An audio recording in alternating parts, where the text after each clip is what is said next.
तो 1 रुपया कमाते हैं, 1.25 रुपये खर्च होगा। घर में 10 लोग भी कमा कर लाएंगे तो पैसा नहीं दिखेगा, घर में रुपया टिकता नहीं है। अर्थात निरंजन दीप में आप तेल की बाती लगा रहे हो, यह सिद्ध हो चुका है। अब अगर आप यही बात किसी जगह पर पूछोगे, किसी आचार्य से पूछोगे हमारे यहाँ ऐसा हो रहा है, तो वो कहेगा तुम्हारी ग्रह खराब हो रही है, तो उसने अंगूठी पहना दी। अंगूठी पहनाने के बाद भी घाटा खा गए। फिर पूछोगे महाराज हमने तो अंगूठी पहनी, नीलम पहना, पुगराज पहना, ये पहना, वो पहना, आराम नहीं लगा, तो कहा तुम्हारे यहाँ वास्तु का दोष है। वास्तु भी सही करवा लिया, उसके बाद भी सुख नहीं मिल रहा। अर्थात आपके दिए में जो आप बाती लगा रहे हो उसमें कुछ कमी है, उसको पहचानो। चतुर जो डॉक्टर होता है वो जरा सी देर में पकड़ लेता है कि इसको प्रॉब्लम हो क्या रही, और नहीं तो कहेंगे जांच कराओ, ये जांच वो जांच, और मालूम पड़े कुछ निकला नहीं, फिर भी शरीर में कष्ट का कारण क्या वो पकड़ा जाए। मतलब आप 1 रुपया कमा रहे हो, 1.25 रुपया अगर खर्च हो रहा है तो निरंजन जो दीप है उसमें तेल की बाती लग रही है, ये पक्का है, ये पक्का है। मतलब घर में पैसा टिक नहीं है, पैसा आ तो बहुत रहा है, बहू भी कमा रही, बेटा भी कमा रहा, दुकान से भी आ रहा है, किराए से मकान भी चल रहा है, वहां से भी बहुत कुछ आ रहा है, पर आखिर पैसा दिखता क्यों नहीं है? आया लाख रुपए रात को आए, 2-3 दिन में चले गए, बची नहीं कुछ भी। पत्नी के पास भी बेचारी वो माई के सल्ला के जोड़ के वो तो बताती नहीं, अच्छा थोड़ा सवाल करें, पर कमाई का धन नहीं दिख रहा। मतलब निरंजन जो दीप है, निरंजन दीप जिसमें ऊपर कंगूरे बने रहे 5, 6, 7 डमरू की आकृति का रहता है, पर उसमें कंगूरे बने रहते निरंजन, उसमें जरूर आप तेल डालकर जला रहे हो, इसलिए धन दिख नहीं रहा, संपदा दिख नहीं रही, वैभव दिख नहीं, उसमें केवल घी की ही बात है। और महाराज बटी निरंजन जो दीप होता है उसके अंदर आप तेल डालकर जला सकते हो। बटी निरंजन जो दीप होता है ये आप किसी भी स्थान पर लगाओगे, सबसे पहले पितृ इससे भाग ग्रहण करते हैं, देवता को देते हैं, देवता उससे भाग ग्रहण कर कुबेर को प्रदान करते हैं, कुबेर उससे भाग लेकर शिव को प्रदान करता है। भगवान शंकर बटु भैरव को कहकर घर का उद्धार करते, इसीलिए इसको कहते बटी निरंजन। इसमें कंगूरे नहीं होते वहां, बटी। एक कुबेर निरंजन भी होता है, दिए में स्टैंड होता है, पकड़ने की जगह होती है, आगे उसमें चोंच लगी रहती है, उसको कुबेर निरंजन दीप कहते हैं। कुबेर निरंजन दीप महाराज जब भी जलाया जाता है, इस तरह का दिया अगर किसी के घर में हो कुबेर निरंजन, जिसमें स्टैंड होता है, ऊपर होता है, थोड़ा लंबा होता है, तो कुबेर निरंजन जो दीप होता है उसमें आगे भाग लंबा रहता है और पकड़ने का स्थान होता है।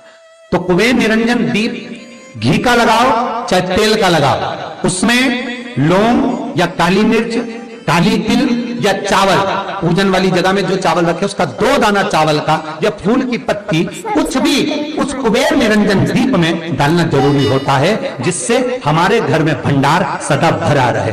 अगर कुबेर निरंजन दीप खाली जलता है, आपने कई जगह मंदिरों में देखा होगा, कुबेर निरंजन दीप डालते तो उसमें थोड़ा 2 दाने चावल के डाल देते, कुछ नहीं डालता तो एक सिक्का पटक देते, एक का कलदार पटक देगा, कोई चवन्नी पटक देगा, कोई 5 पैसे पटक, पर पटकेगा।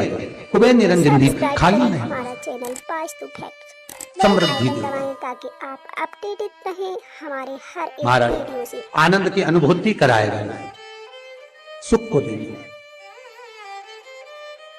मट्टी के जो गोल दिए होते हैं, माटी के, महाराज इन गोल दिए का जो प्रमाण हमारे यहाँ शास्त्र कहता है, ये चौहो दिशा को सुख प्रदान करने वाला है। करें हमारा इसकी बात ही आप कहीं पर भी लगा सकते हैं, किसी भी स्थान। आप अपडेटेड रहें। आटे का जो दिया बनाते हो घर के अंदर, कभी आपने पूजन करी होगी तो आटे के दिया बनाओगे। अभी आप अपने कार्तिक पूर्णिमा के दिन विसर्जन करने जाओगे, घाट पर लगाने जाओगे आटे का दिया, तो आटे का जो दिया लगाते हैं, इसकी बाती हमेशा याद रखो कि अगर 4 दिए लगा रहे हो तो चारों दिशा में बाती होना चाहिए उसकी, मतलब बाती एक ही रखो पर 4 दिए को 4 दिशा की ओर निर्मित कर रख दीजिए, उसका मुख उतार। आटे के दिए में कभी भी चोंच नहीं बनाना चाहिए, अर्थात बत्ती रखने की जो चोंच होती है आटे के दिए में कभी नहीं बनाना, बिल्कुल गोल बनाना चाहिए और उसको फिर विसर्जन की ओर आप लेकर जाओ या देवता की ओर लगाओ, जहां लगाना है, पर उसमें चोंच नहीं होना चाहिए। जिस आटे के दिए में चोंच बन जाती है उसको बलि का भाग ग्रहण करने वाले देव उसको प्राप्त कर लेते हैं, तो उसका पुण्य हमारे खाते में नहीं आता। इसलिए आटे का दिया जब भी लगाए संपूर्ण गोल। ये पड़ती दिया, मट्टी का दीप जिस दीप के अग्रभाग को थोड़ा सा बड़ा कर दिया जाता है, उसको पणती दिया गया।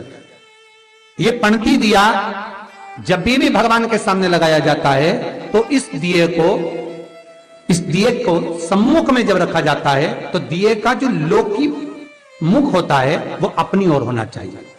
हमारा पणती दिए की जो लो है, बाती है, उसका मुख अपनी ओर होना चाहिए। विष्णु पुराण कहती है अगर इस दिए की बाती भगवान की ओर रहती है तो हमें तपन की अनुभूति होती है, पर इस दिए की बाती जब हमारी ओर होती है तो हमारे शरीर में कोई बड़ी बीमारी आने वाली होती है तो वो कट जाती है।